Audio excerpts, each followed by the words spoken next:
नमस्कार. यशवंतराव चव्हाण महाराष्ट्र मुक्त विद्यापीठ अंतर्गत बी.एड अभ्यासक्रम आहे. त्यातील वैकल्पिक विषय शैक्षणिक तंत्रविज्ञान EDU 426 याचे आज आपण वाचन करूया. घटक 1 शैक्षणिक तंत्रविज्ञानाची संकल्पना. पाठ्यमुद्दे शैक्षणिक तंत्रविज्ञानाचा अर्थ, तोही संज्ञेनुसार, व्याख्या, संज्ञेमागील संकल्पना, शैक्षणिक तंत्रविज्ञानाचे स्वरूप. शैक्षणिक तंत्रविज्ञानाचे स्वरूप ऐतिहासिक आढावा, बहुज्ञानशाखीय विद्याशाखा. शिक्षणामध्ये तंत्रविज्ञान, शैक्षणिक तंत्रविज्ञान 1 आणि 2. शैक्षणिक तंत्रविज्ञानाची व्याप्ती, शैक्षणिक तंत्रविज्ञानाची कार्ये व महत्त्व, शैक्षणिक तंत्रविज्ञानाच्या मर्यादा. प्रस्तुत घटकाच्या अभ्यासानंतर आपण खालील गोष्टी करता येतील. 1. शैक्षणिक तंत्रविज्ञानाच्या संज्ञेनुसार अर्थ सांगू शकाल. 2. शैक्षणिक तंत्रविज्ञानाची संकल्पना स्पष्ट करू शकाल. 3. शैक्षणिक तंत्रविज्ञानाच्या विकासाबरोबर सर्व त्याचे स्वरूप कसे बदलते गेले याचा आढावा घ्याल. 4. शैक्षणिक तंत्रविज्ञानाचे आजचे स्वरूप विशद कराल. 5. शैक्षणिक तंत्रविज्ञानाची व्याप्ती स्पष्ट करू शकाल. 6. शैक्षणिक तंत्रविज्ञानाची कार्ये सांगू शकाल. 7. शैक्षणिक तंत्रविज्ञानाचे महत्त्व सांगू शकाल. 8. शैक्षणिक तंत्रविज्ञानाच्या मर्यादा ओळखू शकाल. प्रास्ताविक. 2-3 दशकांपूर्वी शिक्षण क्षेत्रात शैक्षणिक तंत्रविज्ञान ही संज्ञा किंवा शब्दप्रयोग फारसा प्रचलित नव्हता. याचा अर्थ शैक्षणिक तंत्रविज्ञानामध्ये समाविष्ट असलेल्या आजच्या कृती त्यावेळी केल्या जात नव्हत्या असं नव्हे. ही ज्ञानशाखा गेल्या कित्येक वर्षापासून हळूहळू विकसित होत आहे. 1960च्या सुमारास तिचे स्वतंत्र अस्तित्व मान्य झाले व परिणामतः शैक्षणिक तंत्रविज्ञान हे स्वतंत्र नवे नाव या ज्ञानशाखेस प्राप्त झाले. या नावाचा नेमका अर्थ काय आणि अर्थापेक्षा या संज्ञेमागील संकल्पना कोणती आहे हे अध्यापनशास्त्रात काम करणाऱ्या आपल्यासारख्या व्यक्तीस माहीत असणे आवश्यक आहे. ती संकल्पना आपण जाणून घेण्याचा प्रयत्न करूया. यामधील विषय विवेचन. शैक्षणिक तंत्रविज्ञानाचा अर्थ. शैक्षणिक तंत्रविज्ञान हा मूळ इंग्रजीतील एज्युकेशन टेक्नॉलॉजी या शब्दासाठी वापरलेला मराठी पारिभाषिक शब्द आहे. तो शिक्षण व तंत्रविज्ञानाचा परस्पर संबंध दर्शवितो. शिक्षणाचा रूढार्थ आपणास माहीत आहे. शिवाय शैक्षणिक तंत्रज्ञान व शैक्षणिक मानसशास्त्राचा अभ्यास करताना शिक्षणाचा अर्थ तुम्हास अधिक नेमकेपणाने स्पष्ट होईल. शिक्षण म्हणजे मूलतः व्यक्तीमध्ये अपेक्षित असे स्थिर बदल होण्यासाठी हेतुतः दिलेले औपचारिक व अनौपचारिक अनुभव होत. शिक्षणाची यशस्वीता ही ते अपेक्षित बदल होण्यात म्हणजेच व्यक्तीच्या शिकण्यावर किंवा अध्ययनावर अवलंबून असते. संज्ञेनुसार अर्थ समजून घेऊया. आता तंत्रविज्ञानाचा अर्थ पाहू. शब्दकोशानुसार तंत्रविज्ञानाचा अर्थ दैनंदिन जीवनात व्यवहारात ज्ञानाचा उपयोग करणे असा होतो. अर्थात हे ज्ञान म्हणजे विज्ञानामुळे प्राप्त झालेले ज्ञान. विविध शुद्ध, नैसर्गिक, भौतिक व सामाजिक शास्त्रे सातत्याने उपलब्ध ज्ञानात भर टाकून ते अधिक समृद्ध करत असतात. परंतु या ज्ञानाचा मानवी हितासाठी उपयोग होणे तितकेच महत्त्वाचे आहे. मानवी जीवन अधिक संपन्न, सुलभ, सुखसोयींनी युक्त व अधिक गुणवत्तापूर्ण होण्याचे कार्य तंत्रविज्ञान करत असे. विशेषतः मानवासमोरील संकटे दूर करण्यासाठी, समस्यांची उकल करण्यासाठी तंत्रविज्ञान हे विविध विज्ञानापासून प्राप्त झालेल्या ज्ञानाचे उपयोजन करते. त्यामुळे आपणास विज्ञानाच्या विविध शाखांनुसार रासायनिक तंत्रविज्ञान, कृषी तंत्रविज्ञान, अभियांत्रिक तंत्रविज्ञान अशी विविध तंत्रविज्ञाने उपलब्ध झालेली आहेत. शैक्षणिक तंत्रविज्ञान हे तुलनेने अलीकडे उदयास आलेले तंत्रविज्ञान होय. शिक्षणाचे कार्य अधिक सुलभ, सहज साध्य परिणामकारक, गुणवत्तापूर्ण होण्यासाठी तसेच शिक्षणात येणाऱ्या अडसर समस्या दूर करण्यासाठी शैक्षणिक तंत्रविज्ञान उपयुक्त ठरू शकते. शैक्षणिक तंत्रविज्ञानाच्या विविध व्याख्यावरून हीच गोष्ट आपणास अधिक स्पष्ट होऊ शकते. शैक्षणिक तंत्रविज्ञानाची व्याख्या समजून घेऊ. शैक्षणिक तंत्रविज्ञानाच्या व्याख्या अनेक विधी रीतीने मांडण्यात आलेल्या आहेत. जसजशी या ज्ञानशाखेची व्यापकता वाढत गेली तसा शैक्षणिक तंत्रविज्ञानाच्या व्याख्येतून बदल होत गेला. सुरुवातीच्या व्याख्या या प्रामुख्याने संज्ञेच्या अर्थापलीकडे गेल्या नव्हत्या. उदाहरणार्थ पुढील व्याख्या पहा. अध्यापनाची व प्रशिक्षणाची कार्यक्षमता व परिणामकारकता वाढविण्यासाठी अध्ययन व अध्यापनासाठी परिस्थिती याविषयी शास्त्रीय ज्ञानाचे केलेले उपयोजन म्हणजे शैक्षणिक तंत्रविज्ञान होय. ही जी व्याख्या आहे ते ले जिओ यांनी केलेली आहे. या व्याख्येच्या स्वरूपावरून व्याख्या शैक्षणिक तंत्रविज्ञानाचे अनेक घटक व अंगाविषयी काहीच सांगता येत नाही, म्हणून आणखी काही नव्या व्याख्या मांडण्यात आल्या. त्यांच्या अर्थावरून तुमच्या हे लक्षात येईल की त्या अधिक व्यापक आहे. तंत्रे, पद्धती आणि किंवा प्रणाली यांचा विकास, उपयोजन व मूल्यमापन म्हणजे शैक्षणिक तंत्रविज्ञान असून ते मानवी अध्ययनाच्या क्षेत्रास मदत करते. National council of educational technology यांनी ही व्याख्या मांडलेली आहे. मानवी व भौतिक साधनांचा अवलंब करून संदेश प्रसारण व मानवी अध्ययनावरील संशोधनावर आधारित विशिष्ट उद्दिष्टांच्या परिभाषेत संपूर्ण अध्ययन, अध्यापन, परिस्थिती, पद्धती, आरेखन, कार्यवाही व मूल्यमापन करण्याचा पद्धतशीर मार्ग म्हणजे शैक्षणिक तंत्रविज्ञान होय. ही जी आहे व्याख्या ती US commission of instructional technology यांनी मांडलेली आहे. मानवी अध्ययनाच्या विविध अंगांशी निगडित समस्या विश्लेषण करण्यासाठी व त्यावरील उपायांचा शोध, कार्यवाही, मूल्यमापन व व्यवस्थापन करण्यासाठी व्यक्ती, कार्यपद्धती, कल्पना व संघटना यांना समाविष्ट करणारी एकात्मिक गुंतागुंतीची प्रक्रिया म्हणजे शैक्षणिक तंत्रविज्ञान होय. Association for educational communication and technology AECT यांनी मांडलेली आहे. संज्ञेमागील संकल्पना वरील व्याख्या खूपच लांबलचक व क्लिष्ट वाटत असल्या तरी त्या सुस्पष्ट पद्धतीने उपयुक्त आहेत. उदाहरणार्थ AECTने दिलेल्या तिसऱ्या व्याख्येची फोड केली तरी आपणास त्याचे 3 भाग करता येतील. शैक्षणिक तंत्रविज्ञान कशासाठी, शैक्षणिक तंत्रवैज्ञानिक कोणते कार्य करतात आणि त्या कार्याचा सामाजिक व व्यावसायिक संदर्भ काय आहे, या 3 प्रश्नांची उत्तरे देण्याचा प्रयत्न ही व्याख्या 3 भागात करते. या सर्व व्याख्या सर्वसमावेश करण्यामागील प्रमुख कारण शैक्षणिक तंत्रविज्ञानाचे आजचे स्वरूप तितकेच सर्वसमावेश झालेले आहे. ते स्वरूप नेमके कसे आहे ते आता आपण पाहूया. शैक्षणिक तंत्रविज्ञानाचे स्वरूप.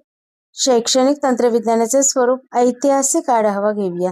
1960च्या सुरुवातीस शैक्षणिक तंत्रविज्ञान स्वतंत्र ज्ञानशाखा म्हणून अंग धरू लागली. याचा अर्थ शैक्षणिक तंत्रविज्ञानात समाविष्ट झालेल्या गोष्टी व कृती तत्पूर्वी होतच नव्हत्या असे नाही. जेव्हा शाळा नावाची संस्था स्थापन झाली आणि शिक्षण हे कृत्रिम औपचारिक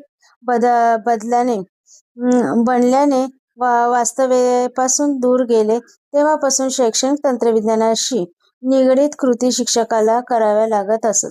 लेखन कलेचा विकास, मुद्रण कलेचा शोध, प्रक्षेपित दृकश्राव्य साधने यांचा वापर यामुळे त्या कार्यात भर पडत गेली.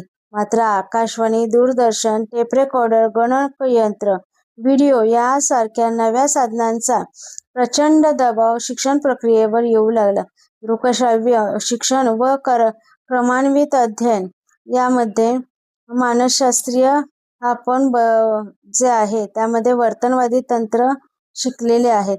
त्यांच्या या स्किनर यांच्या पद्धतीनुसार शिक्षणातील वाढत्या प्रभावातून शैक्षणिक तंत्रज्ञानाला स्वतंत्र अस्तित्व प्राप्त झाले. या दोहोंपैकी दृकश्राव्य शिक्षण हे प्रचलित अध्यापन पद्धतीत अनुभवांची समृद्धता, विविधता व मूर्तता आणण्याच्या प्रयत्नातून व क्रमान्वित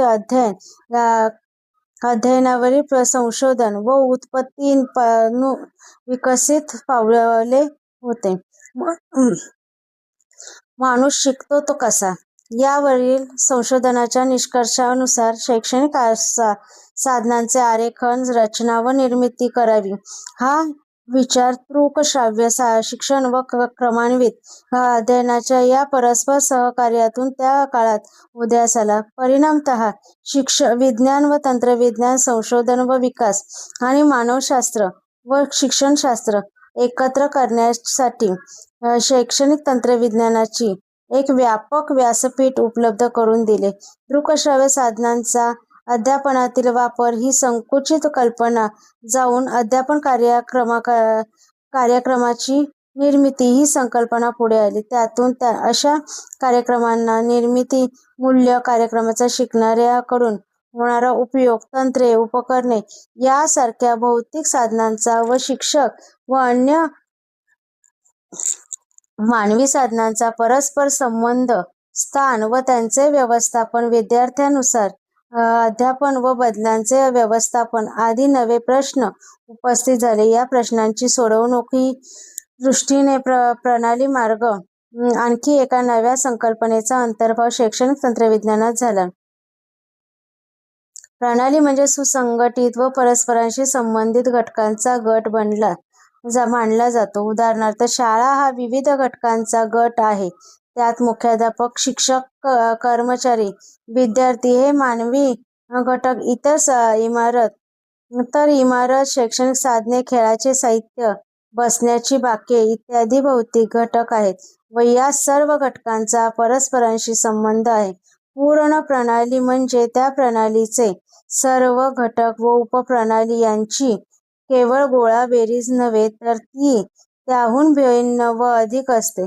प्रणालीवर बाह्य वातावरण घटकाचा परिणाम होतो व प्रणालीच्या एका घटकात बदल केल्यास अन्य घटकात बदल होतो. म्हणून प्रणाली विषयक प्रश्न सोडवताना संपूर्ण प्रणालीचे विश्लेषण, विविध प्रकारच्या परस्परसंबंधांचा विचार, उपलब्ध साधन व मर्यादा यांची दखल, हेतूंची सुस्पष्ट नोंद, भिन्न उपायांचा शोध व त्यांच्या परिणामकारकतेची चाचणी अशा अनेक पायऱ्यांचा अवलंब केला जातो. अभ्यासक्रमाचे विकसन, बहुमाध्यम साधनांची निर्मिती, अध्यापन प्रणालीचा विकास, नव्या साधनांची व्यवस्थापन इत्यादी गोष्टी करताना प्रणाली मार्ग किंवा उपयोग शैक्षणिक तंत्रविज्ञानामध्ये काही मार्ग व तो शैक्षणिक तंत्रविज्ञानाचे आता अविभाज्य अंग बनला आहे. संगणक व जनसंपर्क माध्यमांचा वाढता प्रसार ही शैक्षणिक तंत्रविज्ञानात अलीकडे पडलेली आणखी एक भर आहे. शैक्षणिक आकाशवाणी व दूरदर्शनची सुरुवात अनेक देशात झाली व त्यामुळे शिक्षण असंख्य लोकांपर्यंत पोहोचू लागले. औपचारिक बंदिस्त शिक्षणाला नवे पर्याय उपलब्ध झाले व मुक्त विद्यापीठे व दूरशिक्षण या नव्या कल्पना उदयास आल्या. या दोन्ही कल्पना म्हणजे शैक्षणिक तंत्रविज्ञानाच्या परिपक्वतेची ग्वाही होत.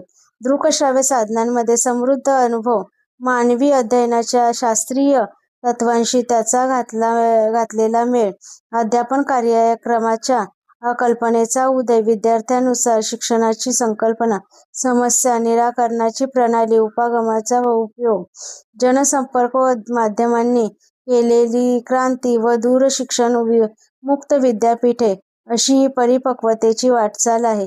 या वाटचालीत मानसशास्त्रीय, अभियांत्रिकी, भौतिक विज्ञान, माहिती विज्ञान, व्यवस्थापनशास्त्र व अन्य सामाजिक शास्त्रे यांनी आपापली भर घातलेली आहे.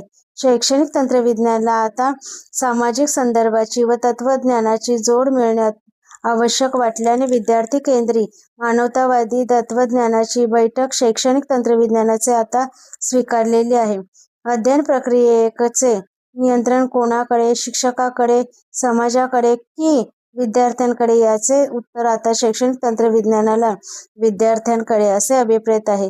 विद्यार्थी म्हणजे माणूस शिकतो तो स्वतःसाठी, बाह्य प्रलोभनासाठी नव्हे. त्याच्या मूलभूत प्रेरणेला प्रतिसाद देणारे वातावरण शैक्षणिक तंत्रविज्ञानाने निर्माण केले पाहिजे.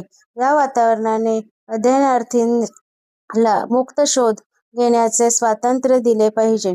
स्वतःच्या गतीने शिकण्याची सोय केली पाहिजे. शोध प्रक्रियेत त्यांच्या सर्व क्षमतांचा पूर्ण उपयोग करण्याची संधी दिली पाहिजे.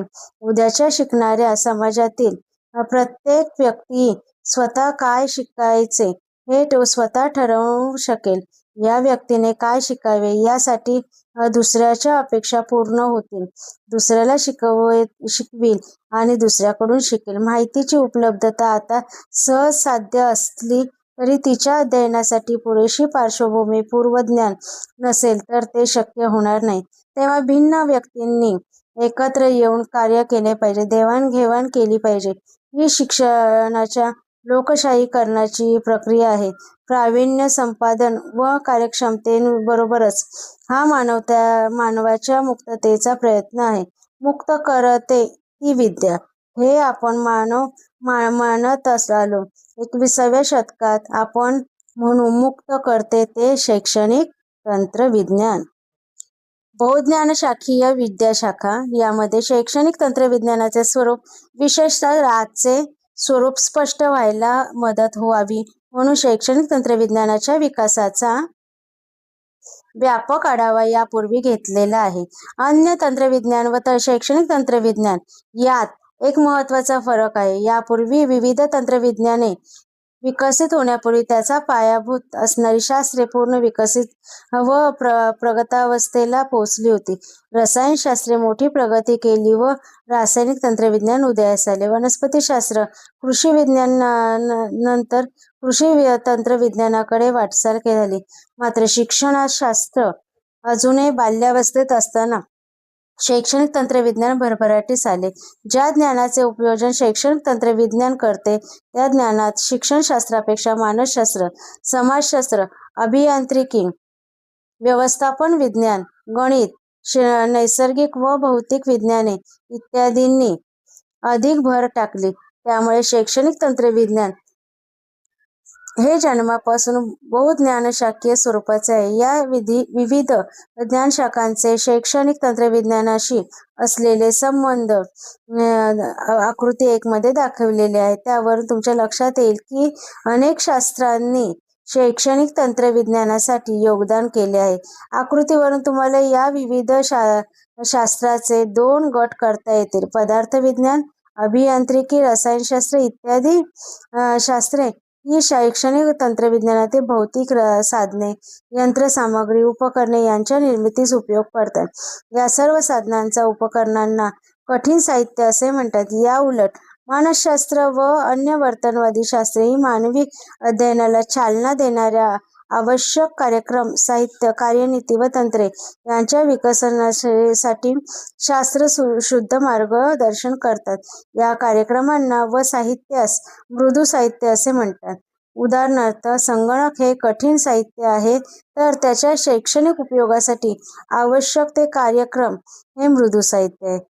टीव्ही, व्हिडिओ हे कठीण साहित्याची उदाहरणे आहेत तर टीव्हीवरील शैक्षणिक कार्यक्रम हे मृदू साहित्य उदाहरण आहे. या 2 प्रकारावरून शिक्षणामध्ये तंत्रविज्ञान म्हणजे शैक्षणिक तंत्रविज्ञान 1, शिक्षणाचे तंत्रविज्ञान म्हणजे शैक्षणिक तंत्रविज्ञान 2 असे 2 प्रकार केलेले आहेत. ल्युमस्टेन यांनी 1964 मध्ये हा विचार मांडलेला आहे. शिक्षणामध्ये तंत्रविज्ञान यातील एक भाग पाहूया. पहिल्या भागामध्ये शिक्षणाच्या प्रक्रियेत कठीण साहित्याचा, विविध यंत्रे, उपकरणे, साधने यांचा वापर म्हणजे शिक्षणातील तंत्रविज्ञान होय व हा तंत्रविज्ञानाचा पहिला प्रकार आहे. या सर्व प्रकारावरून साधनांचे उगमस्थान प्रामुख्याने शिक्षणशास्त्राबाहेर व भौतिक विज्ञान व तंत्रविज्ञानामध्ये आहे. या साधनांचे अनेक प्रकार आहेत. नवनवीन शोधांबरोबर त्यात भर पडत गेली.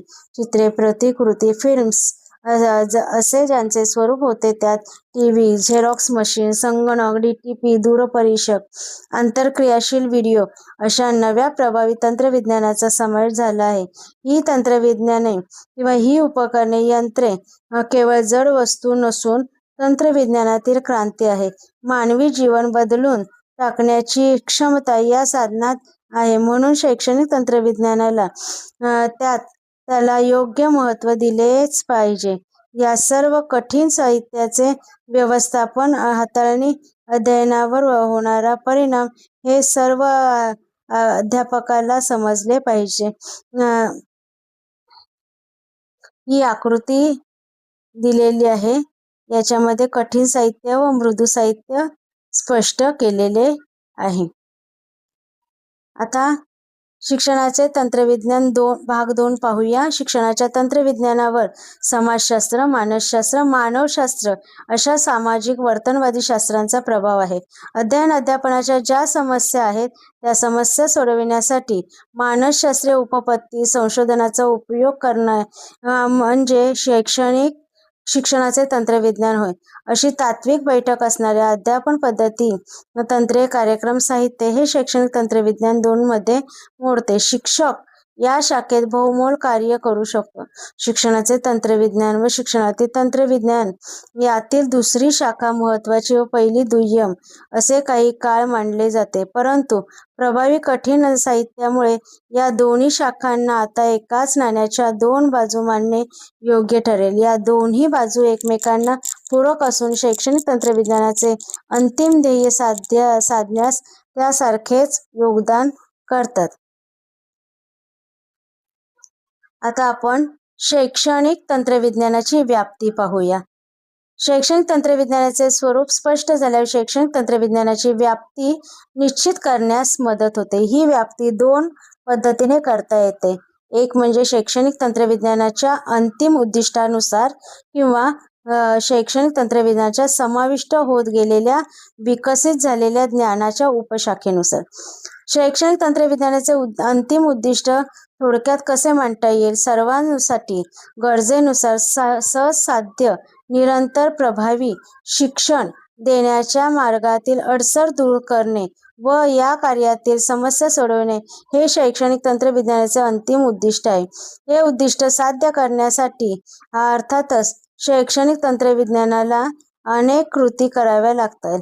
अध्ययनाचे विविध स्रोत व साधनांचा विकास व व्यवस्थापन हे त्यापैकी 2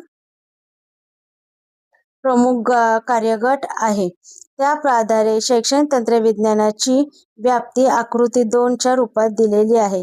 ते आकृती 2 मध्ये ही व्याप्ती स्पष्ट केलेली आहे. यामध्ये अध्ययन साधने व स्रोत, विकास कार्ये आणि व्यवस्थापन कार्ये स्पष्ट केलेली आहेत. या आकृतीनुसार 1. सर्व प्रकारचे मानवी प्रशिक्षण. 2. सूक्ष्म अध्यापन व अन्य प्रशिक्षण तंत्रे. 3. व्यवस्थापन. 4. बदलाचे व नवोपक्रमाचे व्यवस्थापन. 5. प्रणाली मार्ग. 6. माध्यम निर्मिती, विकास व निवड. 7. ज्ञान किंवा संदेश प्रसारण प्रक्रिया. 8. नियोजन व मूल्यमापन. 9.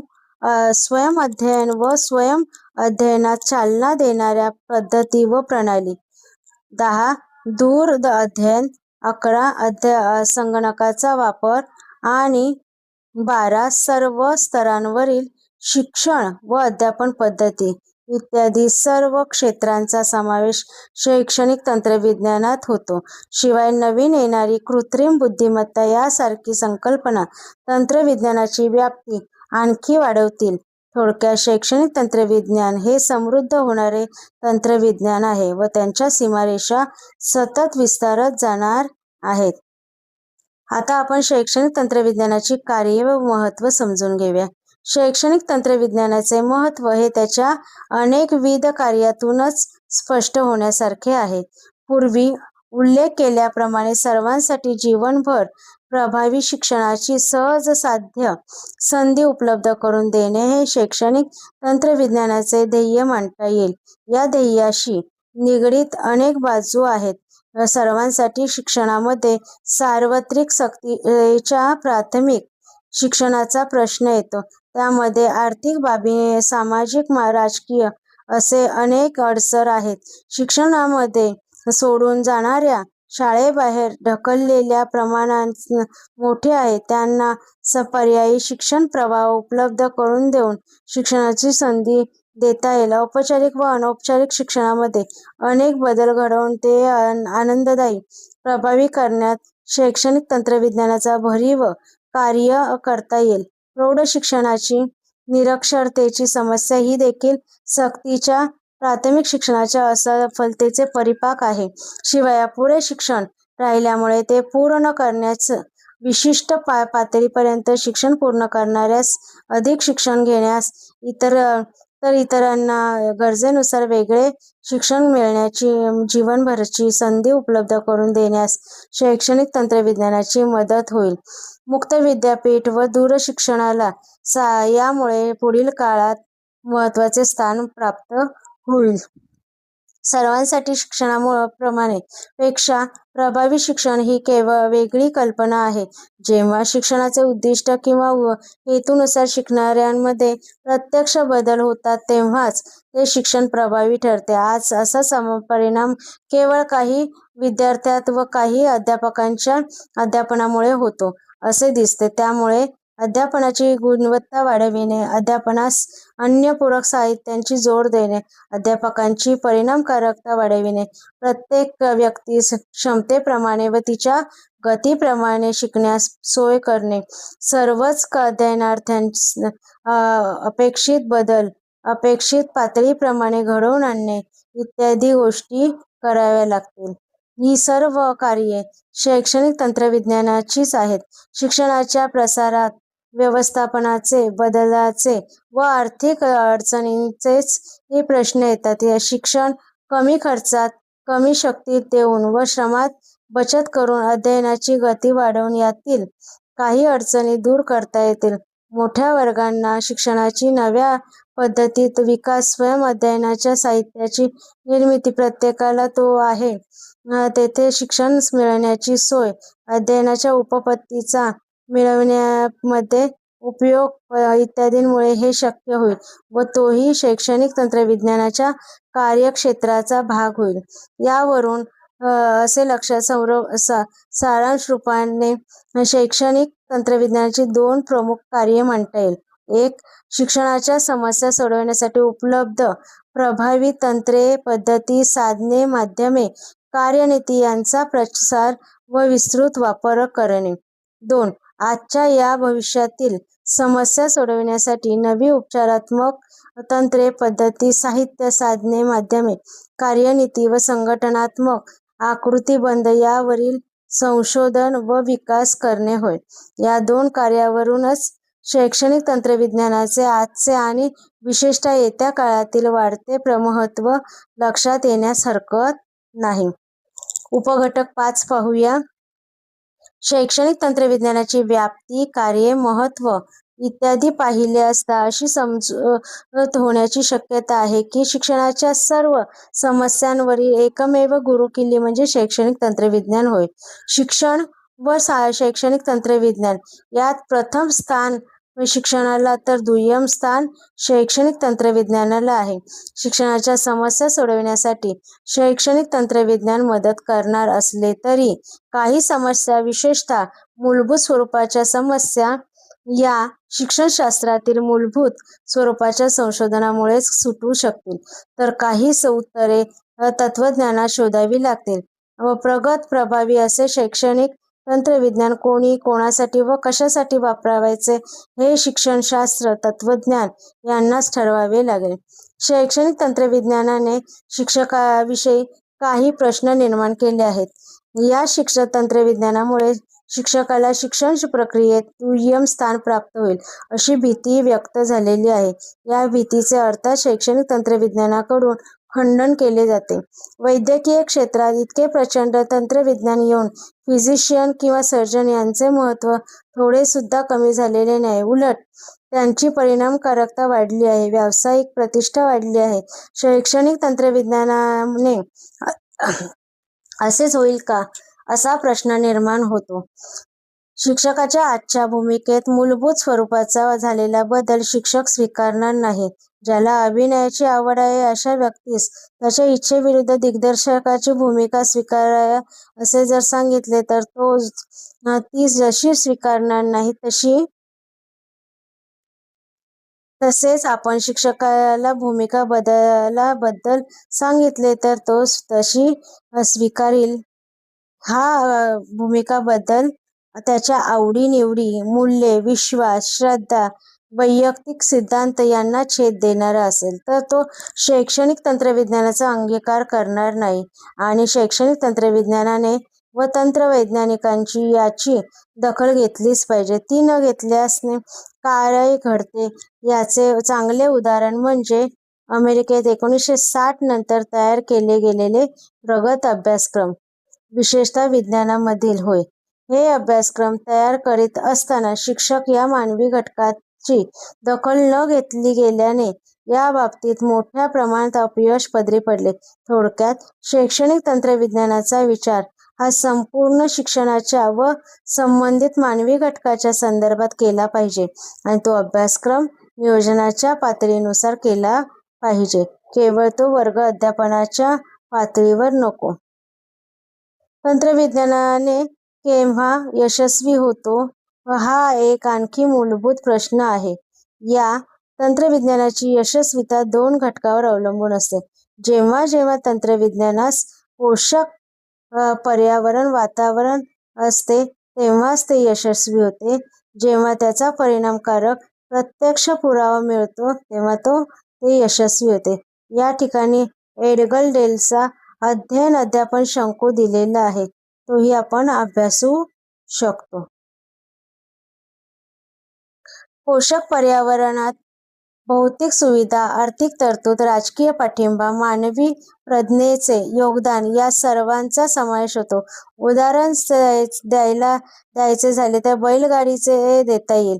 गौतम बुद्धांच्या पूर्वीपासून भारतात बैलगाडीचा उपयोग होता आणि आजही ती अनेक तांत्रिक सुधारणा होऊनही कालबाह्य ठरली नाही. याचे कारण म्हणजे ज्या भौतिक वातावरणात बैलगाडी उपयुक्त ठरू शकते त्या वातावरणात अजूनही मूलभूत सुधारणा आपण करू शकलो नाही. शैक्षणिक तंत्रविज्ञानालाही ते लागू पडते. शैक्षणिक तंत्रविज्ञानात सातत्यपूर्ण संशोधनाला महत्त्वाचे स्थान आहे. या संशोधनाचे जे निष्कर्ष मिळतील त्यानुसार काही तंत्रे, संकल्पना टाकून दिल्या पाहिजेत. नव्या आणि अधिक समप्रमाणात असलेल्या संकल्पना व तत्त्वे स्वीकारली पाहिजेत. परंतु तसे नेहमीच घडते असे नाही. उदाहरणार्थ, विद्यार्थ्यांना अध्ययन अध्यापन देताना त्यांची समृद्धता व वैविध्य हे परिणामकारक घटक मानले जातात. शिवाय जितके ते वास्तव मूर्त तितके ते प्रभावी हाही विचार स्वीकारला गेला आहे. यासाठी एडगर डेलच्या अध्ययन अनुभव शंकूचा अभ्यास करा, जो मी आता आपल्याला दाखवला आहे. या दोन्ही तत्वांना नव्या संशोधनातून मोठा आधार मिळत नाही. दुसरे उदाहरण आहे संदेश प्रसारणाचे. अध्यापन ही संदेश प्रसारणाची प्रक्रिया मांडली तर संदेशाचे स्वरूप, संदेशाचे माध्यम व ग्राहकाची म्हणजे ग्रहण करणारा विद्यार्थी याची काही वैशिष्ट्ये यांचाच पारंपरिक शैक्षणिक तंत्रविज्ञानात विचार केला जातो. परंतु ग्राहक म्हणजे विद्यार्थी ज्या परिस्थितीत किंवा पर्यावरणात असतो त्याचा विचार येथे केला जात नाही. त्यामुळे ग्राहक म्हणजेच विद्यार्थी संदेशाचा अपेक्षेपेक्षा वेगळा अर्थ लावतो. शिवाय प्रेषक म्हणजे संदेश पाठवणारा म्हणजेच अध्यापक आपल्या वृत्ती, विश्वास, श्रद्धा कळत नकळत विद्यार्थ्यांवर लादतो. संदेश कोणता द्यावायचा हे प्रेषक म्हणजे अध्यापक ज्या पर्यावरणात आहे तेथील राजकारणावर अवलंबून राहते. म्हणजेच संदेश प्रसारण, संदेश वाहिन्या या सर्वांवर नियंत्रण प्रेषकाचे म्हणजे अध्यापकाचे असते, ग्राहकाचे म्हणजे विद्यार्थ्यांचे नाही. हे कितपत योग्य आहे? हे सर्व प्रश्न आपणास इतकेच सांगतात की ही संदेश प्रसारणाची प्रक्रिया वाटते तितकी सोपी नसून खूपच गुंतागुंतीची आहे. आपले अपुरे ज्ञान सत्य समजत असलो तरी असत्य ठरलेली तत्त्वे व माहिती आपण शैक्षणिक तंत्रविज्ञान म्हणून देऊ शकलो तर तो एक वैज्ञानिक ढोंगीपणाच ठरेल. आपल्या ज्ञानाबरोबर जरुरीपेक्षा जास्त बढाई एखादी ज्ञानशाखा जेव्हा मारते तेव्हा ते अधिक धोकादायक असते. शैक्षणिक तंत्रविज्ञानाबाबतीतही असे घडण्याची शक्यता आहे. पाठाचा सारांश पाहूया. आतापर्यंत आपण शैक्षणिक तंत्रविज्ञानाचा अर्थ, व्याख्या, स्वरूप, व्याप्ती, कार्ये, महत्त्व व मर्यादा पाहिल्या. शैक्षणिक तंत्रविज्ञानाची व्याख्या विविध लक्षी आहे. ती शिक्षणाच्या विविध कार्याशी निगडीत आहे. शैक्षणिक तंत्रविज्ञानात हे बहुज्ञानशाखीय विद्याशाखा आहे. जणू काही अनेक भिन्न धाग्यांपासून हे वस्त्र विणलेले आहे. हे धागे कोणते? तर उद्दिष्टांवरील भर, अध्ययनार्थींबद्दल अपार आस्था, ज्ञान वितरणाच्या विविध पद्धती, शिक्षण प्रक्रियेतील विविध घटकांची पद्धतशीर गुंफण व सततचे मूल्यमापन यातून हे धागे निर्माण झाले आहेत. या वस्त्राच्या विणीमध्ये मानसशास्त्रीय संदेश प्रसरण व्यवस्थापन, माध्यमे, भौतिक विज्ञाने व तंत्रविज्ञाने यांचे मोठे योगदान आहे.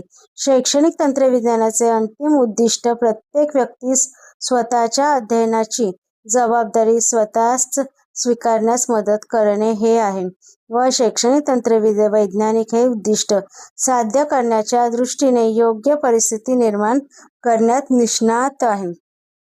या पाठातील पारिभाषिक शब्द या ठिकाणी दिलेले आहेत. उदाहरणार्थ शैक्षणिक तंत्रविज्ञान म्हणजे विविध घटकांना समाविष्ट करून मानवी अध्ययनाच्या समस्या सोडवण्याची एकात्मिक प्रक्रिया होय. क्रमान्वित अध्ययन यामध्ये स्वयं अध्ययनासाठी छोट्या अध्ययन घटकांची तर्कशुद्ध रीतीने केलेली मांडणी होय. प्रणाली मार्ग म्हणजे उपागम म्हणजे समस्येच्या पूर्णपणाच्या संदर्भात समस्या विविध घटकाच्या परस्पर संबंधाचा विचार करून ती सोडवण्याची पद्धती होय. बहुमाध्यम साधने म्हणजे दृकश्राव्य,